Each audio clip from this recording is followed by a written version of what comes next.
Today is January 29th. Welcome to Native Calgarian. Oki, Nagana Go, Meko Che Stokom Aki. My name is Red Thunder Woman. My married English name is Michelle Robinson, and I use she and her pronouns.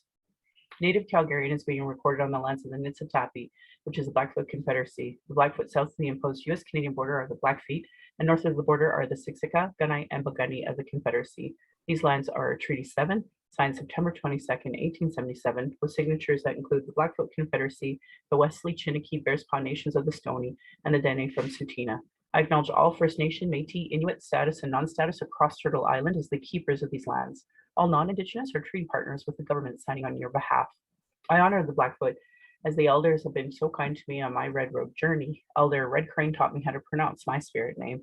I was born in Calgary, or in Blackfoot Mohkinstsis, as Michelle Elliott, an English name which has afforded me privilege in an English colonial world. My mother is Northern Slavey Dene or Satu Dene, but my Indian Act imposed status card by the Canadian government says Yellowknives Dene. My father is so Canadian, I am a daughter of the Mayflower and a daughter of the American Revolution while having an Indian Act imposed status card. My Dene lineage roots me in the land of the Hare people, also called the Great Bear Lake people in Treaty 11. I'm a native to Turtle Island, and my Dene nation is a visitor to this area, Clincho Tine Indahe in Satu Dene, meaning many horse town, named after the Calgary Stampede. Land acknowledgements are critical for creating a safer space for Indigenous, as well as honoring the host as a guest and acknowledging your role as a treaty partner. My humblest apologies to the Blackfoot elders and language keepers as I try to learn proper pronunciation. Any mistakes or misinterpretations will be on me. I encourage questions so that misunderstandings can be cleared up as soon as possible. I do not speak on behalf of all Indigenous. I just share what I know as I walk down my red road. My Patreon account is Native Calgarian, where you can pledge and support. Thank you to my previous donors for already showing your support. If you value listening, watching, and can afford to give, thank you. To those who cannot afford to give, I'd love to hear from you. nativeyyc@gmail.com. Send me your comments, your questions. Also, giving a review helps on whichever medium you're listening from. I have a YouTube channel that you can go and subscribe. Go to nativecalgarian.com for the latest podcasts and pin posts on social media. So with that, I'd like to introduce my friend. Alice, would you like to introduce yourself in your way? Sure. My name is Alice Lam. I was also born and raised in Calgary to Chinese parents who were refugees from the Vietnam War. Our family has been a part of the Chinese diaspora story for generations, with my grandpa fleeing China in the 40s to go to Vietnam to kind of start his life. And then there was oppression and war that he found in Vietnam as well. And then eventually my parents made it as refugees to Canada. And so my cultural background, I speak Cantonese fluently. And so I'm very much involved in the Calgary Chinatown community, something that I rediscovered when I moved back to Calgary in 2014 and learned a lot about systemic racism and things like that. So I'm really excited to have this conversation with you today. In my day job, I work in commercial real estate as a property manager, but my passion is volunteering in the Calgary community and starting fun projects to help people see a different way of doing things. So yeah, hope we get to touch on it today. That's exactly what I want to talk about with you. And so just to give people some perspective, I have COVID. I started on Sunday, today's Saturday. So I'm actually, if I start muting myself and coughing or something, that's where it's coming from. But frankly, I think I did okay. So I think I have the Omicron variant because it's just literally a head cold. So today was the first day I brushed my hair and put on makeup, put on some earrings. And I started talking, I started doing my introduction. I'm like, I'm back in the real world again. So it's been really funny for me. And where are you right now? Can you tell us a little bit about your setup? Yeah, I'm currently actually doing this podcast from Good Neighbor, which is a community-based volunteer-run market in downtown Calgary. It's located on Fifth Avenue, and it's pay what you want thrift store, basically. So we receive donations of clothing, shoes, books, and plants and food, and we distribute it. Anybody who can afford to pay, they can pay whatever amount they'd like. All the money that we raise goes to buying food for the community. So it's a sister project of the Calgary Community Fridge. That sounds like a great thing. I hope that other people hear that and go, oh, and they're going to wonder who your clientele is. Yeah, we have quite a reach. When we started the community fridge, we really weren't sure who we would get, but the fridge up in Crescent Heights has been around for about a year. And so typically we see about 50% are low-income seniors and from all different cultural backgrounds. And then 25% are immigrant families. A lot of them are single parents. And the rest of them are basically younger, low income folks, whether they are unhoused or, you know, they're just they're have a lower income. And so that's kind of the mix. Wow. No, that sounds amazing. I was wondering because you're in East Village. You're or not really, but kind of like in that. Close, yeah. Yeah. So I didn't know what kind of clientele you were getting, and I didn't want to assume. I just had no idea. Yeah. It is a very similar. So that's up in Crescent Heights. And then down here at Good Neighbor, we're only open 3 days a week.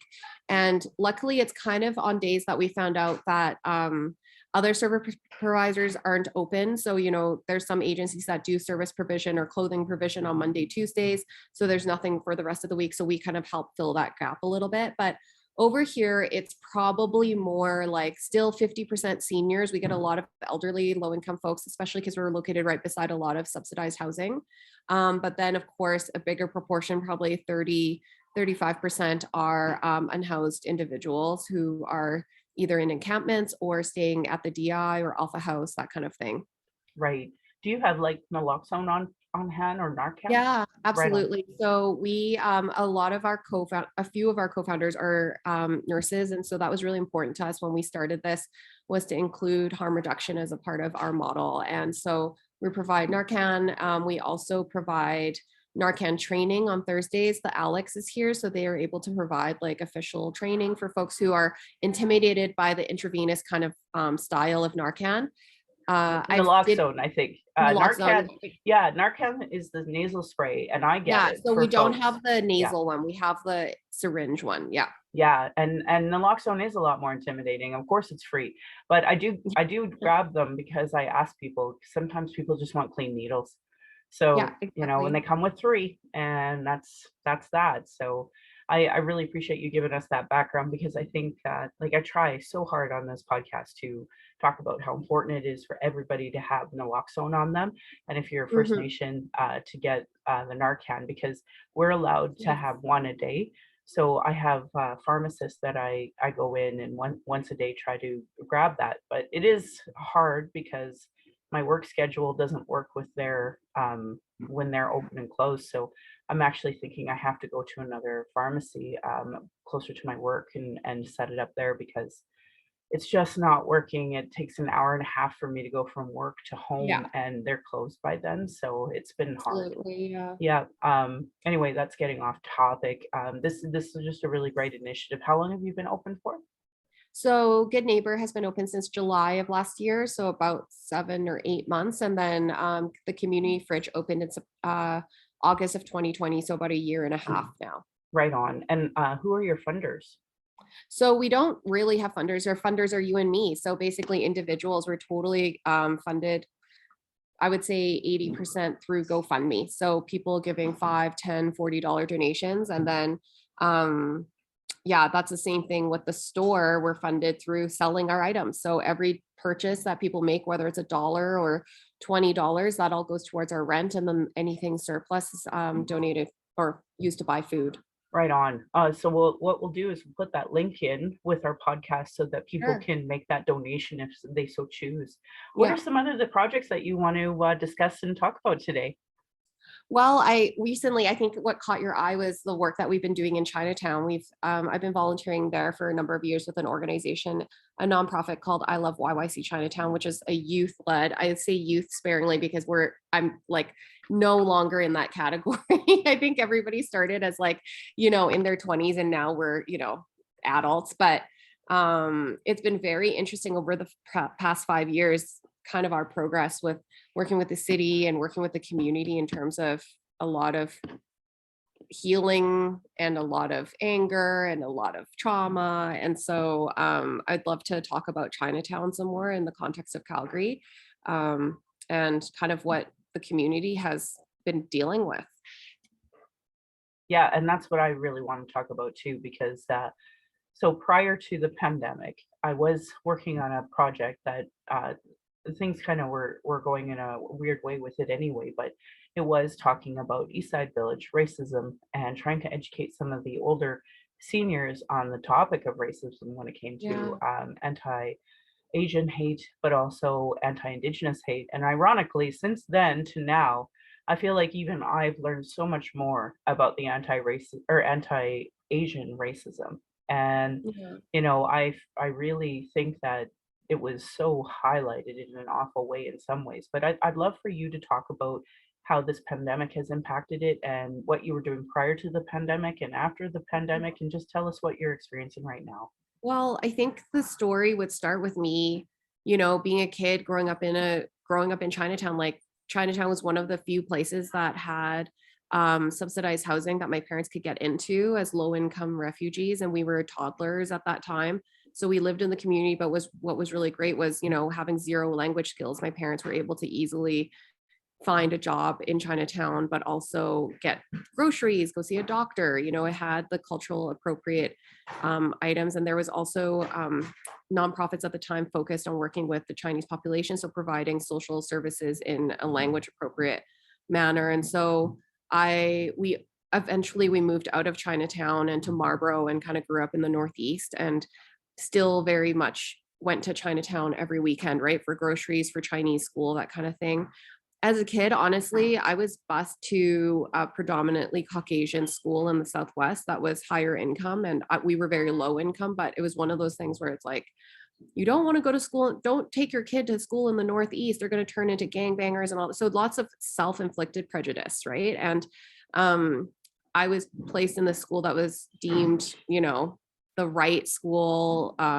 You're going to grow up to be successful, like really perpetuating the model minority kind of thing. Like this is the right thing to do if you want your kid to survive in this white world, basically. Hmm. And it was horrible. Like I wish there was no other way. Like I was the only person of color like in the school. There was a lot of bullying.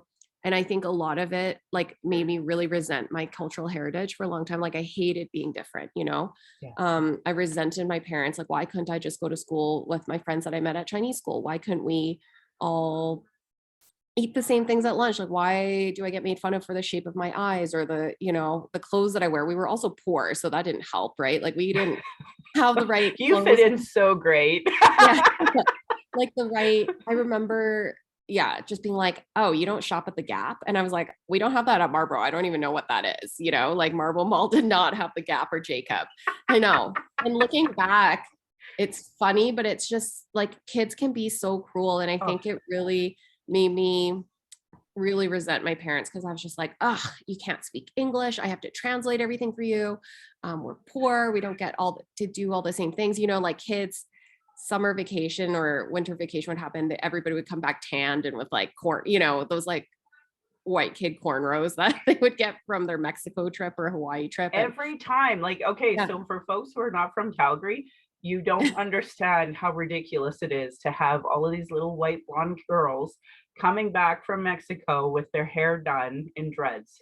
And it, yeah, it is every January 4th. My birthday yeah. is January 4th. Oh, So I know we all go back to school, hate my birthday because that means we're all going back to school, but all yeah. of the kids have this as if like and good that they paid some Mexican to do their hair, but holy, it's just like that's so normal here It's because so mom normal. and dad Yeah. have way too much oil money and this is what they do.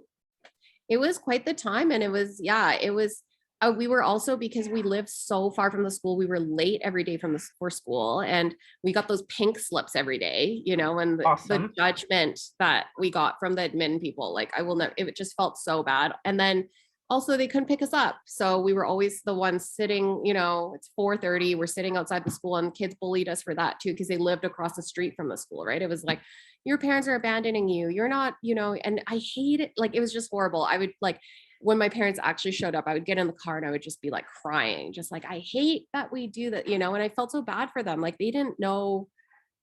Now that I'm like 34 and processing this, you know, I was like, damn, they just tried to do what they thought was right, you know, like they didn't mean any harm by it. They wouldn't be able to understand the situation because they didn't have to endure that specific situation. But it really, as I grew older, I was like, I don't want to learn my language. I don't want to speak Chinese at all. I want to be white. I want to be, you know, it just like turned into this like really toxic mentality. And then, you Of know, self-hate, that is yeah, internalized racism.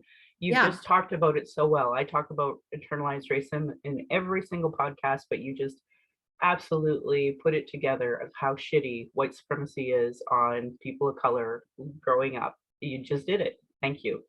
It's just like this feeling of otherness, right? It's this feeling of being left out. And then also our parents being, their products of trauma from their generation, from their parents, and having to endure war, having to deal with their, they were also the other kids in their country of their birth country, Vietnam. They had a very similar situation, but they were also in a, they grew up in the Chinese part of Vietnam. It was very normal to just like, well, Chinese people, as they were fleeing, they had resources. They could go to a country like Vietnam, buy up property, buy land, colonize, take over entire communities, right? Like, and no Vietnamese people would enter, no one would, they could exist completely speaking only Chinese with the people in the neighborhood until basically the Vietnam War happened and the communists took over, and then all that was dismantled. They were forced to learn Vietnamese. Like that's basically how it happened. But they had to go through a lot of stuff too, and they don't talk about it, right? Like it's just like they don't talk about being in prison. They don't talk about like the abuse that they suffered. Like there was a lot of bad wartime shit that happened that I really wish my parents would talk about it, or my uncles, because I feel like they internalize it, and they, we have, just like any ethnic community, we have our struggles with substance abuse, with just, there's not a ton of support with mental health. There's no PTSD training or healing or therapy at all. And so they just dealt with it in whatever way they've known. And yeah, it's been a struggle, but flash forward, I ended up going to university and living abroad for a while. And I became like, it was funny because ironically, every country that I moved to, I would be like, where's the Chinatown? Where's my people? And even though I spent so many years kind of like trying to get away from it. But of course, naturally, I'm in a foreign country and I'm like, ooh, I want to find people who like eat the same things as me and stuff like that. And it wasn't until I lived in New York and started volunteering in the Chinatown there that I was like, wonder if Calgary Chinatown has these similar types of communities. Like I just really stayed away from it for as long as possible. And when I moved back to Calgary, I met a lady who you probably know, Teresa Wupa, who was, she worked, in she was an MLA, and she's done a ton of anti-racism work. She's the founder of the ACT Foundation. And oh, by the way, we highlight that in this podcast at the end. Yeah, because it's you're supposed to report racism. If we don't report racism, we're not going to get anywhere. Yeah, exactly. People don't think it exists. And that's a big part of it. Like I came in, I was like, just doing like tax filing for low-income seniors. I was like, this is so nice. How wholesome. Like this is, what a perfect community. Nothing could go wrong. And Teresa was like, no, girl, let me educate you on what we've been going through for the past half a century. Right. And and that's when I remember, like, I'll never forget the conversation. She was like, well, you seem like an individual who's like community oriented. I want to just tell you about some projects that I'm involved with. And she like laid down the history of Chinatown for me. And I was like, oh my goodness, like, why don't you share a little bit? Because I try to now and then, but the biggest one I try to tell people was that Ralph Klein, so he I think he married a Chinese woman. She didn't. He was raised by them. Sorry. That's what happened. Anyway, he was the first mayor to just finally do garbage pickup and pave Chinatown. He was the first mayor. Yes. Yeah. A lot of people can't believe that up until like basically the 80s, there was no like services, no garbage pickup in Chinatown. This is Calgary's third Chinatown, the one that you know about along the river. Prior to that, there is one location kind of behind the current location of the Calgary Public Library, the new public library behind City Hall. That one burned down. The second location is basically kind of across the street from the CP rail lines on 10th Avenue. It's now a parkade. And basically, this was just boarding housing, right? You can think of it as like hostel situation, like a building that had little single occupancy rooms maybe, or it was a giant room with just like mats on the ground, whatever. People would work there as they came back from like railroad camps or whatever, working on ranches, things like that. And there was also like associations. So these are called mutual aid associations, or fraternity type of associations where you would basically go there to get support from your fellow Chinese people because there was no services for Chinese at the time. So they would help you translate a letter or get a job, or maybe, here's some money for food, here's a place to stay, right? Things like that. And they helped each other. And then finally, because with any kind of development or any speculation of development, CP, like the railroad or the train company, was basically like, hey, we're going to turn this into global trains, the future. We're going to turn this into the global, beautiful, train station. There'll be shopping and apartments, and it's going to be gorgeous. And so, of course, all the landlords were like, okay, sweet, we're going to sell the land and sell the property so you guys don't have a home anymore. And so a group of Chinese businessmen, they were just like, we're tired of constantly being kicked out of places, right? This is kind of our situation in Canada when you talk about land ownership and property ownership, right? Like, it's always these people who have the resources to own property that get to decide what happens with the community. And so this is why home ownership is such, like, people fetishize home ownership in Canada, right? Like, it's just like, I need to get a down payment, I need to get a house, because that's the only security you have. When talking to folks in countries in Europe that have social housing, it's like, would you ever move? And they're like, no, I don't have to. Like, this is secure. I know I can live here forever, right? Like, I don't need to buy my own property to ensure that I have a home. And so they basically petitioned the city. At the time, Chinese people were not allowed to have property or have business licenses or build anything. And so they petitioned, and they were all, these are folks that like were born in Canada, but they were still regarded as second rate citizens at the time. They didn't have citizenship, even though they were born here. They couldn't vote, they couldn't do anything, but they spoke English. Like, I couldn't even imagine like that situation for them, but they kept going. And there's a parkade downtown called the James Short Parkade. It's named after the James Short Junior High School, or James Short, who, was seen as like a pretty active and engaged Calgarian. He helped start the CBE. He helped start the University of Calgary. He was always on boards and stuff like that. And he lived in Chinatown, where basically the cultural center is. And at the time when these Chinese businessmen were like, hey, we're going to buy a piece of Center Street and build a building for ourselves, he was like, no, you're not. Like, this is not a place for Chinese. Like, the language that was used in the papers, it was like heathens, they're unclean, unsanitary, which is why it was so triggering that we got that letter, the hate mail that you would call it, for a podcast. It's like these same stereotypes perpetuated that are so dangerous, right? And he was like, you can buy a building and you can build it, but just not in my backyard. I don't want it in near me, and I want you to go over across the river, go to Ramsey, that's where all the poor people are. So that's what you want. And right now the city is working on a process of renaming the James Short Parkade, which is great. By the way, as somebody who's part of a Reconciliation Action Group, like, we're doing the renaming of Langevin, and right now we're going after John A. McDonald. Like, if you need our support, we'll write that letter. We'll help you in any capacity. Perfect. Yeah. Luckily, because of the work that we've been doing in Chinatown, the city was like, we have to rename it. This guy was racist, but then we started doing engagement on what we should name it. And of course, there are Chinese people who like are just like blind spots, right? Like, oh, he wasn't racist. Like, I went to that school, it was fine. Like, it was totally, and totally just did not, racism deniers are like, they're so fragile. Like, but when you unpeel the layers and you try to understand, like, why are you so pressed about this? Like, why don't you want us to call a racist? And it's like, they're scared, right? Like, they're scared of the negative connotations. They don't want to be seen as that rebel rouser, like the person troublemaker. Yep. Exactly. Like, it's like, I'm living in peace. Like, I don't want to be associated with people who cause trouble. It's like, leave the past in the past. And it's like, no, we can't. Yeah. This is why we have people who are so emboldened to be racist towards Chinese during the pandemic. This is why Jason Kenney, it was like, called it the bat flu.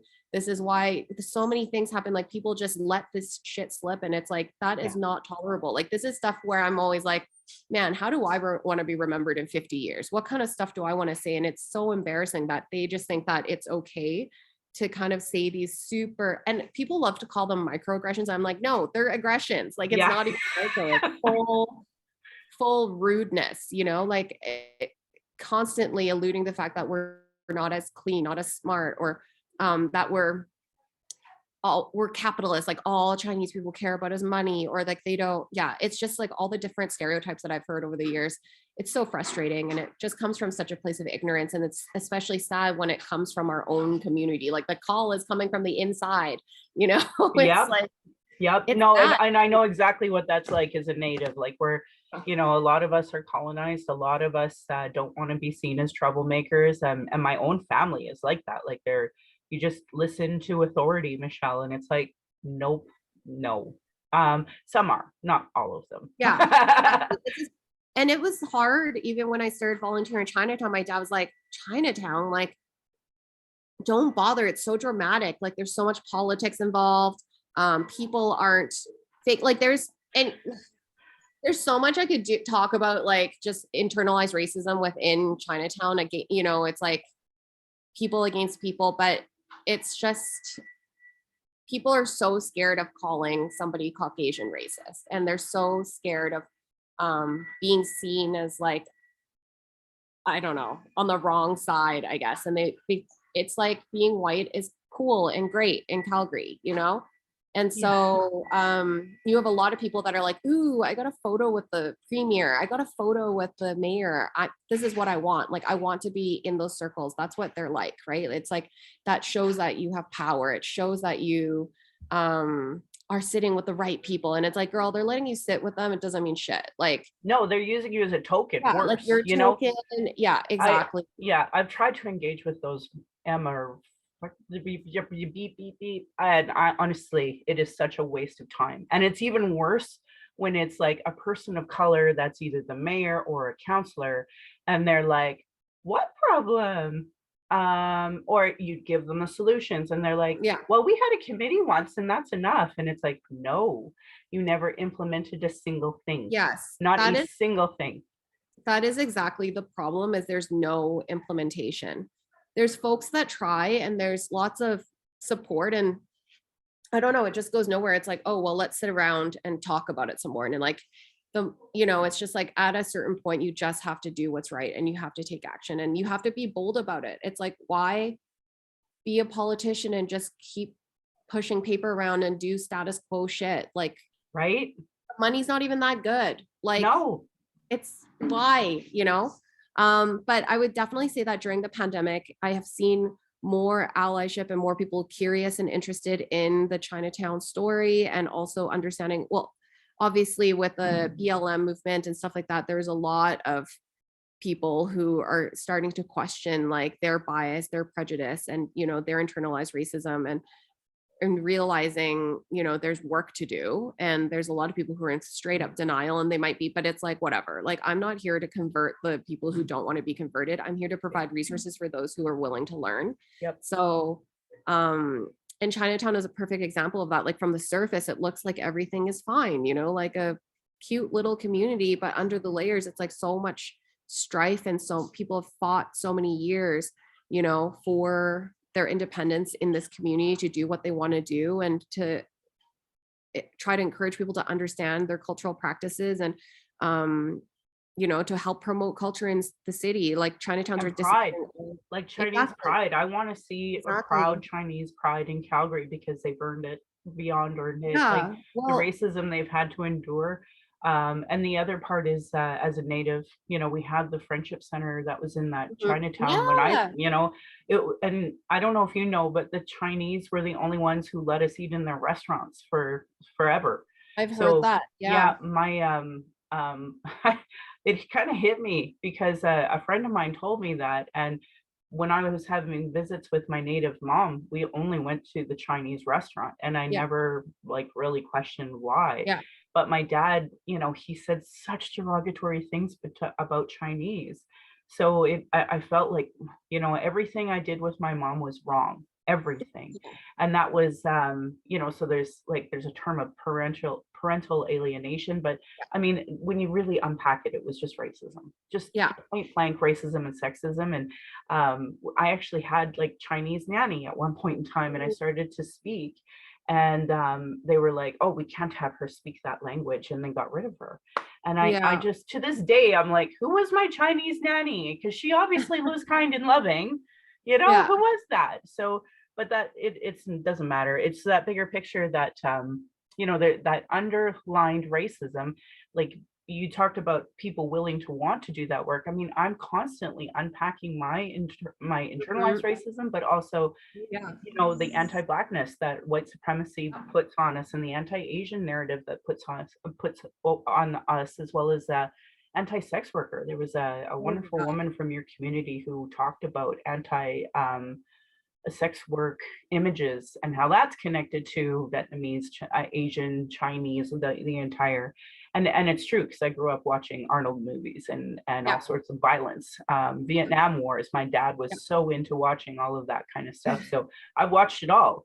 Yeah. And of course, when you're in a white supremacist environment that teaches you these anti-bias kind of stereotypes, I have to unpack them too. Yeah. So like, it's been really eye-opening, and I appreciate you and Act to End Racism, so many of these organizations doing this work so that people like myself can start to really unpack it. I was just came across the 6 surviving Chinese folks that survived the Titanic, and how Yeah. they were way too ashamed to talk about it. And I remember taking a ghost tour in Inglewood, and one of the white guys who had survived it, it is rumored that he was buried with his feet pointing at the city as a kind of a snub, because when they found out he survived the Titanic, he was ostracized, and he was a white guy. So I Yeah. can't imagine what it would have been like for the Chinese, Yeah. because they were already ostracized. And even in Banff, like, there's this bankhead, and there's wild growing rhubarb, and they won't take it out because it's a park. But the reason why they're there is because when they were originally doing the mining of Bankhead, they ostracized the Chinese, like in every part of Yeah. Canada. Like, there's a Chinese town because they were ostracized, Yeah. and they started growing rhubarb. And then when they like shut down everything, they were like, we'll just let the rhubarb grow. So I love looking at rhubarb because it's like an act of resilience every time I see it out and bounce. Well, have you seen that documentary, All My Father's Relations? Mm, About, it's basically about the Chinese that worked on the railroads, but back in the day, even though they were here sacrificing their lives, like doing all the shitty work that they had to do, the white workers would not let the Chinese camp with them. Like, they had to bring all their own shit with them. They had to set up like 2 kilometers away from the white camp. You couldn't eat the same food. You couldn't be a part of it. Like, it was horrible. But in BC, the only communities similarly that would like allow Chinese to stay with them was the indigenous communities, right? And so there's this, I think this movie started, like the documentary starts like in China, where it's like this person talks about how their grandparents had pictures with, chief and people from the area they were staying in BC, and this whole story about how finding that relationship again and what it meant. And I think these days there's a lot of anti-Black hate and anti-Indigenous hate inside the Chinese community. And it's like for all even between Chinese and Hong Kong and Taiwanese, there's a lot of hate there too. But honestly, it boils down to like this, a ton of it is like capitalism enforced like classism, where it's like, oh, they're poor. So it's not that they're Black. It's not that they're Indigenous or brown or Indian or whatever. It's because they're poor, and we don't want to be poor, because if you're poor, that's even worse. Like, at least we have money and we can do stuff, and that's how we can control our destiny and our power. And that's why you don't see a ton of allyship in our community, especially within our elders and folks that have grown up here. And even the other day we were talking about like, you brought up the thing about sex work. And so a few years ago, there was a development that was slated for Chinatown, and the community was really upset about the fact that there was a hotel portion proposed, right?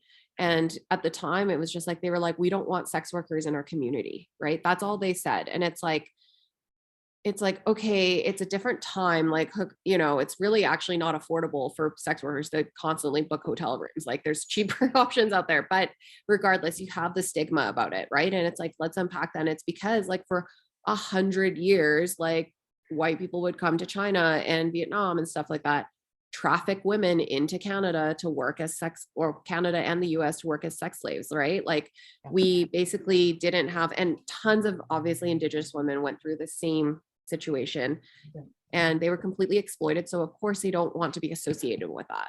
right? Like they don't want the shame and the guilt and the history. And it's so sad because when you think about, these are our daughters, these are our parents, right? And it's atrocious what has happened. And it led to like the fetishization of Asian women in popular media. It was disgusting. It's Um, so gross. I can't yeah, even, but, and that's what we went through as well, right? The first thing they did was sexualize us. And, yeah, and of course that's led to missing and murdered Indigenous women and femicide in general all across the globe. It's not okay. And no, so it's really important that we highlight that too, because I know it makes our elders and such uncomfortable, but I mean, if we're going, I want a safe space for my daughter to grow up in. And if we absolutely. don't unpack it, we don't talk about it, then we can't fix it. And I know the police don't care. I've worked with them. I've tried so hard to talk about 231 calls to justice, the 94 calls to action. We still don't have an action plan with either one of them. Like, Yeah, same with the city. I was so angry when they did those anti-racism conversations, because I'm like, you literally just gaslit us, because yeah, heard some of the counselors like, oh my God, I had no idea. So I'm like, so all those 10 years of me talking to you and engaging with you, writing you letters, going to your stupid yeah, committee, that meant fucking nothing. Thanks a lot. Thanks.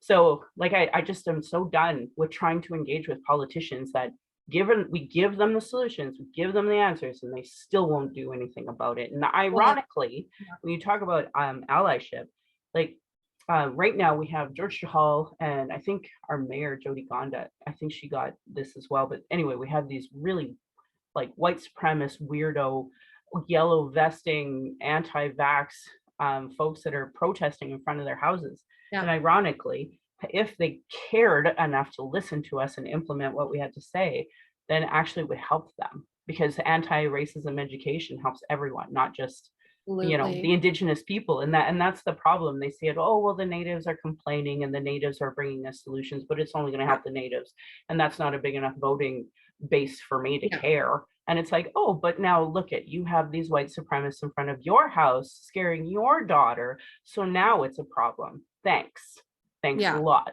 Yeah.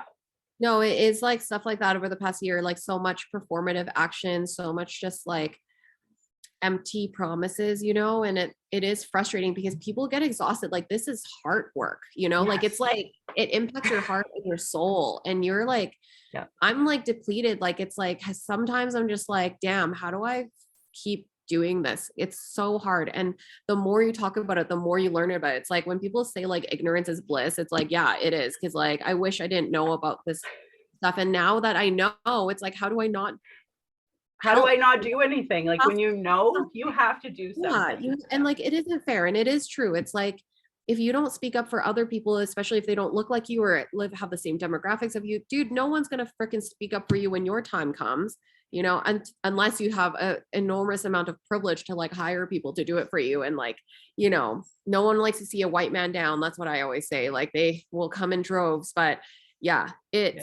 it's really, and this is what we talked about with the Chinese community. Obviously, we had the BLM mural in Chinatown, and that was used completely.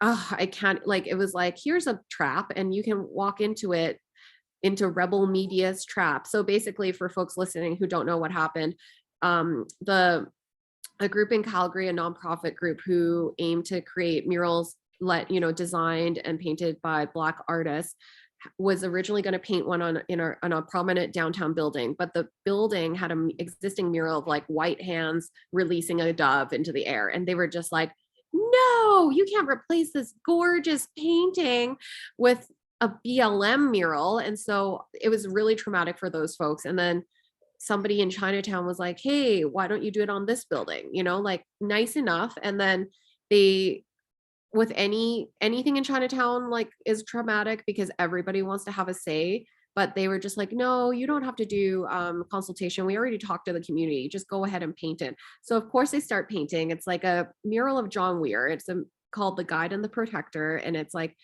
to describe it, it's basically like two Black individuals like riding a bull in clouds, surrounded by clouds. And so of course people in Chinatown were like, where did this come from and what is this about? But and they were concerned, and at the time rebel media was like, this is perfect. I can, co-opt this movement and talk about how BLM is causing strife to the Chinese community, blah, blah, blah. And what it ended up really doing was making Chinese look super racist. And there was, of course, they did consultation after the fact. And it was like, yeah, a lot of these folks were like, just why in Chinatown? Like, why would we have like a mural of Black people in Chinatown? And it's like, well, why would anybody have a Chinese mural of anything anywhere else?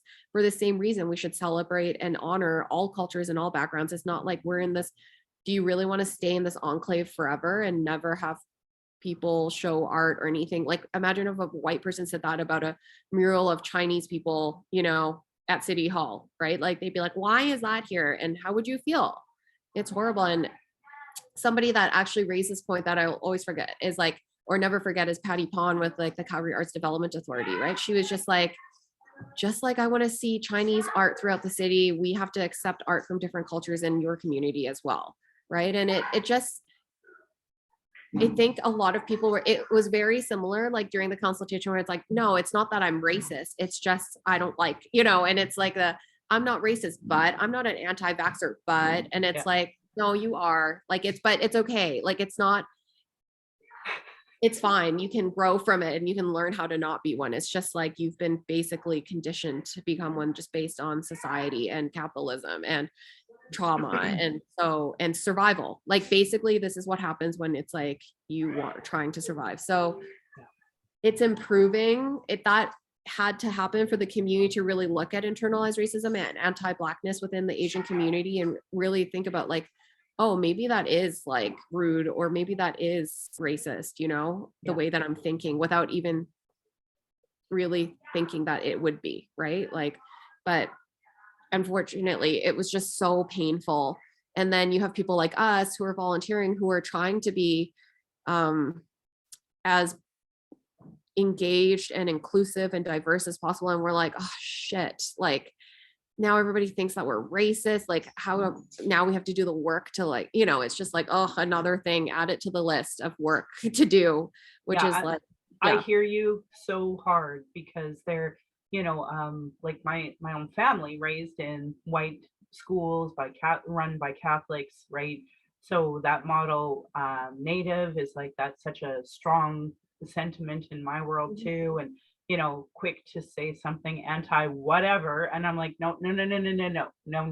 And it's really harmful because like I literally have two trans cousins, and my own mom, she just can't seem to wrap her head around the whole pronouns thing and dead naming thing. She can't do it, and I'm just like, ugh. And I'm trying to love her and have that respect because like she has a head injury.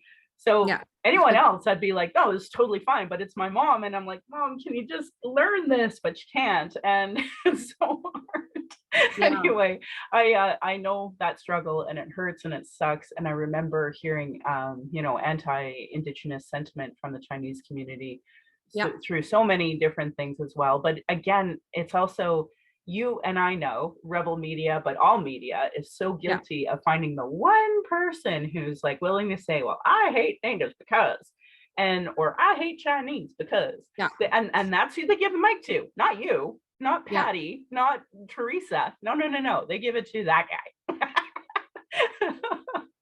guy. And it's, I always say that it's like, it's very dangerous to kind of get well, even for community engagement of any kind, it's like, unless you're educating everybody and providing them with all the resources so that they can provide an educated and informed response, you are going to get these very one-sided, hurtful comments from all sides, And this is the problem with community engagement that we have today. It's like, it's not just engagement for the sake of engagement, because it's like, well, a lot of people just don't know what they don't know.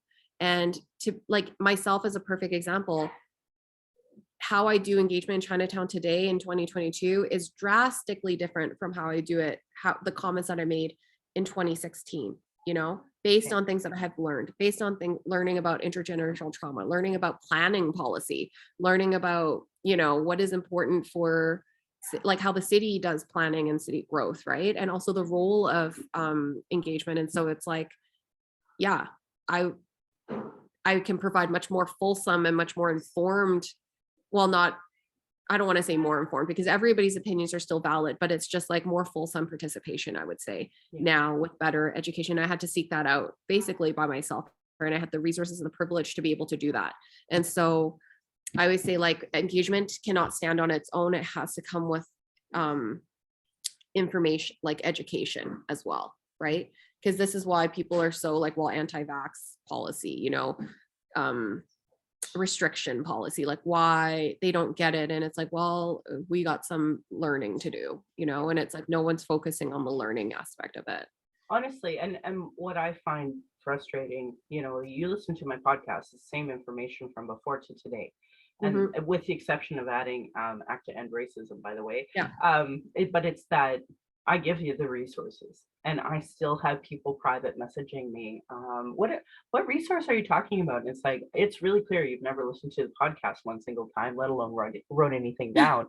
But and I find that even with community engagement, like you can give people, read this, it's free, and they still won't. And that is a hard thing where it's like people are committed to misunderstanding. And that's, you know, you can try, but there are some people who are trying to do the good work. So the Reconciliation Action Group, I think, would be, you know, an example of people that are like, you know, devoted to actually doing that work. And they come a lot from my book club as well. So yeah, actually we should do a book club on Indigenous and Chinese relations in Canada.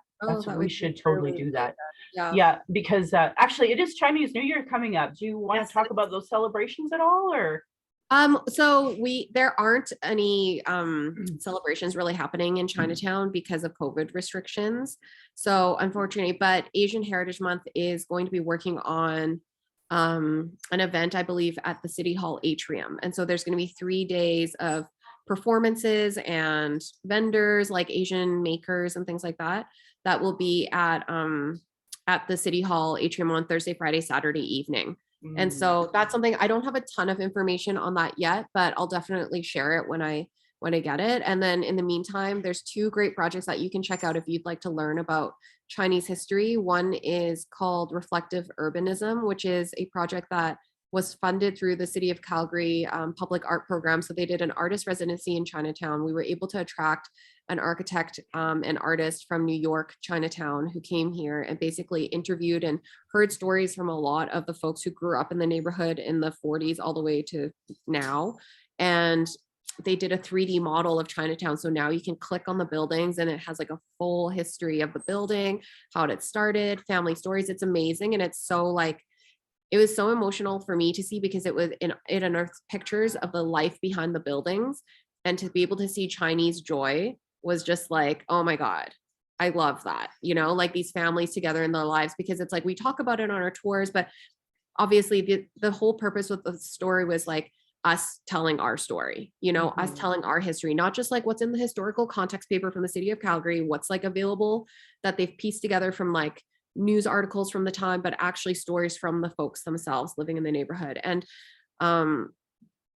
it was that, so that is one project. It's really amazing. She actually got funding to do one in New York as well. So it kind of like our city piloted this project that is now hopefully going to take stock and do 3D renderings of Chinese communities all across the world, which is really cool and really important because again, they're slowly disappearing one by one. And the second project is, so the podcast that Gabriel Yee and I and Vicky Chow worked on, which was funded by Story Hive. The whole point of the podcast was not to show you like a tour of Chinatown food and restaurants to this one writer's dismay, but it was really just about sharing our history. It's sharing like stories from three businesses in Chinatown who have been here, who are starting during the pandemic, who have been, you know, Golden Inn has been here since the 70s. Paper Lantern opened during the pandemic. And then the New Gallery's been in the community since 2009 or 2013. And so it was more just like, it's called Views from Chinatown. We're sharing our perspective, but this one letter that we got, they were really pressed about the fact that we just did that and we didn't showcase like, I don't know, that we didn't do a tourism show. So that's like the kind of boldness that people have where it's like and I'm sure everybody gets hate mail, but it's just like the shit that they were saying. And then it was like, oh, don't forget to talk about how Chinese people eat shark fin soup and da da da. And so it's like this whole like veganism, vegetarian, like build. Okay, let's have some solidarity in this. Yeah. Those Oh, folks, yeah. they've really attacked the indigenous community. Yes, Like it's not absolutely. enough they stole our land, stole our resources, forced us to assimilate to their language, culture, et cetera, put Yep. us, relocated us. Now you have to steal the culture we have of actually food. Yeah. Thanks. There's already food insecurity, so Yeah. I'm like so I have no time for a lot of those Yeah. organizations. None. Yeah. No, it's so frustrating. And then, yeah, it was just like, we were like, it was really painful at first because I was like, damn, like who would waste their time to mail a letter, you know? But now looking back, I'm just like, ugh, hope this person just like felt, that's the thing. They like felt emboldened and felt good that they can do something like that. And they knew exactly what they were doing because there's no return address, no, no name. Like Coward. they wanted to be White anonymous. supremacists are such cowards. Oh my Yeah. God, they're such cowards. Well, that's why they wear cloaks and stuff. Like, and white pointy hats. yeah. Yeah. Yeah. But this is the kind of stuff that people think that it's okay to say, right? It's things from our and like similarly, like there are horrible stereotypes and prejudices and bigotry that exist in the Chinese community to other communities of culture, even within Chinese to Chinese, and it's horrible. And it's like it's like bringing it back to the beginning when I was talking about like how to be, being a kid in a school where you weren't popular. I wanted to be like them. I wanted to make sure that I assimilated so that I didn't have to fucking get bullied anymore. Yeah. This is exactly what's happening in a macro context with all these cultural groups, right? Yeah. It's just like, we don't want to be bullied anymore. No, We no. want to be seen as human, Right. Yeah. And part of that, not just diversity, but the enrichment of this place that we call Calgary now. When you add in the Blackfoot culture and then all the visiting First Nations and then Yeah. all the different cultures that have come here, like the Ukrainians, for example, Yeah. pierogies, sausage, I will be for that forever. Cabbage rolls, I'm down for that forever. Chinese food, I'm down for that forever. And I should mention my auntie. So one of my uncles married a Chinese woman, and she's here and she's prominent. And her and her mom, they are always involved in the community as well. And I'm blessed because she was the one child they had. And so she married into our family who had, like, I have all these aunts and uncles and we have all the cousins, we have everybody, right? So she loves our big family get-togethers because we're all together and it's multi-generational. And she brings her mom and she always brings the best ribs every single Christmas. And I've hated the pandemics because I can't get together for Thanksgiving or for Christmas with all of my families. And anyway, so it is important to me to celebrate that because whenever they go traveling, what do they bring? They always bring something to my daughter. So she has all of these, like she has like this Chinese purse that she puts all of her smudge stuff in. It's like, I know it doesn't make sense, but it makes sense if you're a Calgarian. And I think that, I want to share that with you and I want to share that with everybody. I want to be able to proudly say this is my neighbor, but this is my aunt, this is my family too. So it's bigger than that. So we're all interconnected, and I believe we can grow community. And I think even this conversation between you and me, that's community care of like, I get what you're saying. I know what you're doing and keep doing the good work as hard as it is. And being, there's knives coming from all sides at times, but when they put down their knives, then you have this beautiful mural, you have this beautiful community, you have this, beautiful parade, whatever it is that we're celebrating. So I just hope, I appreciate the work you're doing. And I am so grateful you came to share it. So what I'm going to do is take all the links and your Twitter and everyone and share it with everybody in the hopes that they start following that work too. And because we need to, like, with the lunar New Year's, I mean, that seems to be the time we all celebrate that culture anyway. And I mean, it should be throughout the year all the time anyway. So,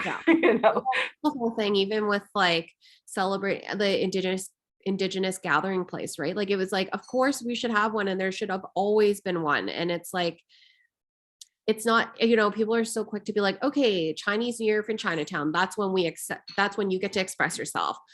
Calgary Stampede, that's when you get to raise your teepees and do your work, and that, we can pat you on the head. And it's like, God, like, it's so disrespectful, you know, and that's all. And so I'm really excited to see the work happening, because a lot of people very fondly remember the Aboriginal Friendship Center in Chinatown. You know, it was like a place for Indigenous families to go and gather and share, you know, and right now that place doesn't exist. And yeah. I know. I remember, you know, and that's that, oh, well, that's where all the dirty people go. And it's like, Yeah. shut up. Yeah. Shut up, you We racist. had a Like, lot of at the time in Chinatown, there was a lot of Indigenous households, and along with Black households. And unfortunately, there was a lot of segregation within the community, right? It was like that side of the street is where the Black people live. This side of the street is where the natives live. This is where, and some of the kids growing up in the neighborhood, like it was like they got their own little town to bully people in, right? And this is where they felt power. And so they were like, recently, some of the folks who are now in their 60s lamented at how embarrassed and how ashamed they are for how they treated the brown and Black kids in the community. Like, you can't walk on this side of the sidewalk. You can't. And they were just like, damn, like that is wrong. Right. yeah. And it takes time, and people, and it's like, okay, well, we don't want you to feel like shit forever. It's just like, please speak up for us when something goes wrong, you know? Yeah. And so But, you that's know, like, that's so good that people are realizing what they did was wrong. I think that's a celebration, because then yeah, they're going oh, to for heal, sure. you know? Well, and to talk about it publicly too, right? Because it isn't nobody, it is embarrassing. It is embarrassing to be like, oh, I treated this person like garbage. Yeah. I Yeah. know. Well, and I'm really happy to hear all of this, frankly. And I just hope that we can start putting together better community projects. And I always laugh when people send hate mail after a project you've done, and it's like, what are you doing? I'd Yeah. love to know what Well, your and that's project is so I could celebrate it, right? Like, come the on. thing. So the Yeah. part two, the Our, part three, the part four, it's gonna yeah. look even better once you get a chance to do it. I wouldn't even ever like write something, you know, like there's so much hate. I'm just like, why would I go out of my way? Like, girl, I'm busy. Like, I do not have time to just sit behind and keyboard warrior, like comment on shit. Cause it's like, I let's barely have move time to say thank you, on. to have the notes of thank you, like sending Yeah. somebody something that's like, man, you guys have been amazing. I've Yeah. gone through hell the last little few months, Yeah. and like I've had so much community care, and I Yeah. can't thank people enough for it. And I honestly wish I could do more.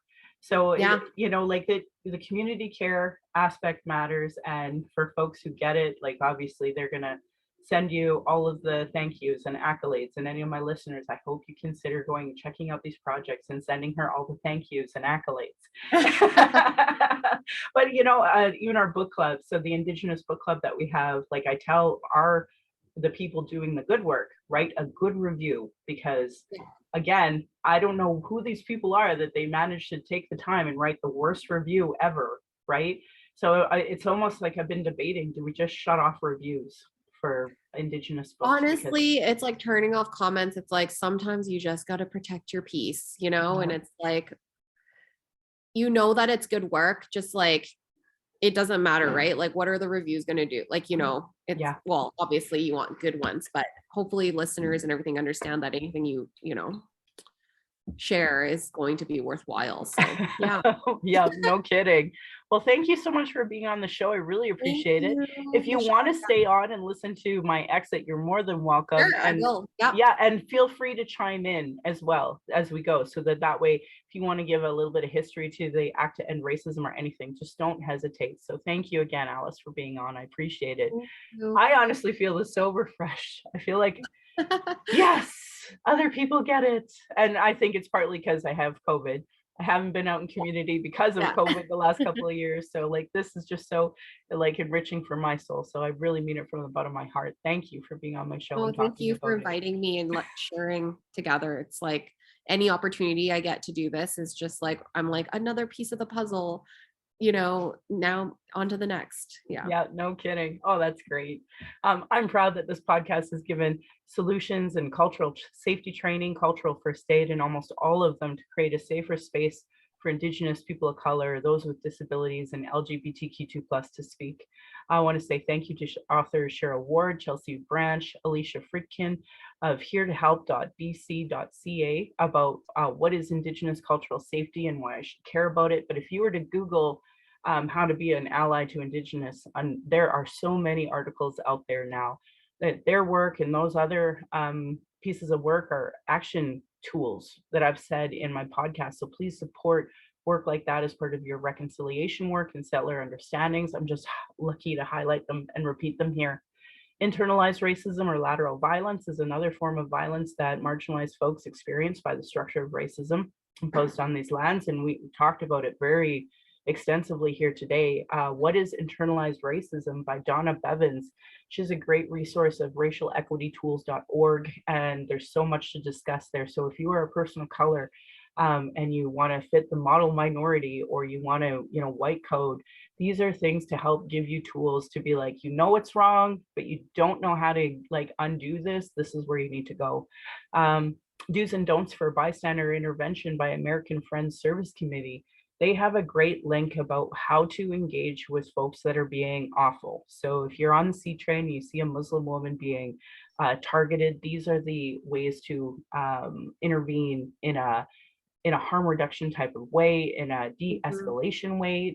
There's so many resources out there.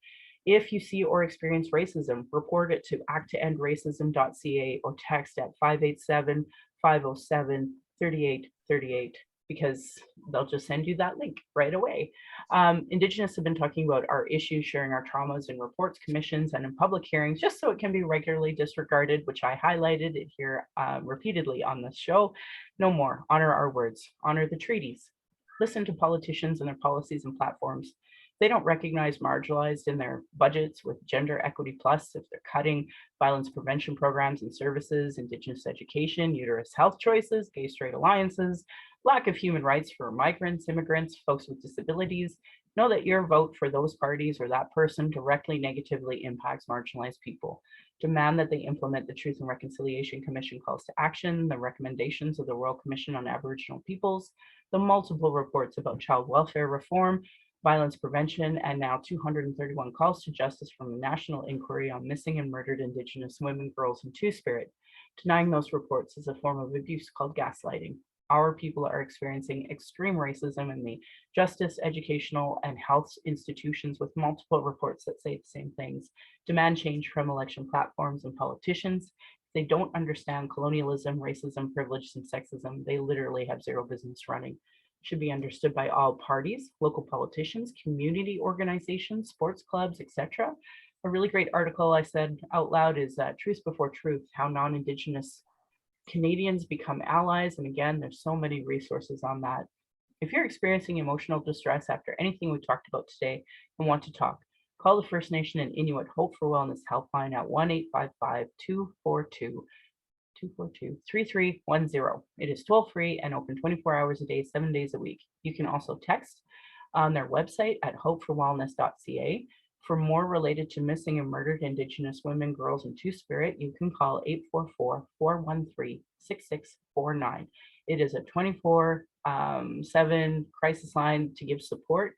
For non-Indigenous, there are distress center lines in your area with a functioning 211, or you can call 833-456-4566. The 60 Scoops Indigenous Society of Alberta is ssisa.ca, and you can look for hashtag survivor driven. Again, if you see or experience racism, report it at acttoendracism.ca or text at 587-507-3838. The Trevor Project has a ton of resources for LGBTQ2+. You can check out lifevoice.ca, crisis supports LGBTQ2+, LGBTQ crisis supports. I just say it with the two, even though a lot of the community still have a lot of white supremacy in LGBT. So I'm hoping we can start changing that. And anyway, the Trevor Project, there's a youth line, the Kids Help Phone, 1-800-668-6868. Violence is my everyday reality. Every Indigenous generation has faced it. That's why I started a podcast, to speak freely, without interruption, without tone police, without leadership shaming, without gaslighting questions, and more than just a 2-clip soundbite. A lot of people don't want to hear Indigenous opinion, but sure want to tell us theirs, even if they don't know about colonialism or the constant surveillance of Indigenous people, our protests, our vigils, our rights. Mhm. Microaggressions, people dealing with internalized racism who become gatekeepers that survive off the status quo, or people who are so in their trauma that they stop people from doing the work and deplete personal resources. Internal and external racism is an everyday reality for Indigenous people and marginalized people. Thank you to my ancestors, my granny, my mom, of what strength looks like through your example. I want to thank my dad for teaching me to be blunt and strong, my stepmom for showing me what a proud culture is through her Austrian roots and teaching me to be a proud Calgarian. It's through her. I'm a second generation proud Calgarian, but again, I want to emphasize, do not call yourself native Calgarian unless you're native. Thank you, Darcy, for producing and editing the show on top of being my husband, my childhood friend, father of our child, and support down my journey of the Red Road. He has witnessed decades of racism and sexism. And to our child, we are blessed to learn from daily. We are honored you chose us. You give me daily accountability to be a better and stronger person. And I hope my daughter and my family will be proud in the future of us trying to discuss these present day issues in a way that they can understand. My Patreon account is Native Calgarian, where you can pledge and support. Thank you to my previous donors for showing support. Thank you for, I appreciate you listening. I can't believe when I see some of the numbers of people who are listening or watching. I thank you from the bottom of my heart. For those who cannot afford to give, love to hear from you at nativeyyc@gmail.com, where you can send in your comments or your questions. And I want to end by giving side eye to those Calgary rabbits. You're lucky I'm not tradish. And my beautiful cousin responded, or you'd be in my dish. Thanks for listening.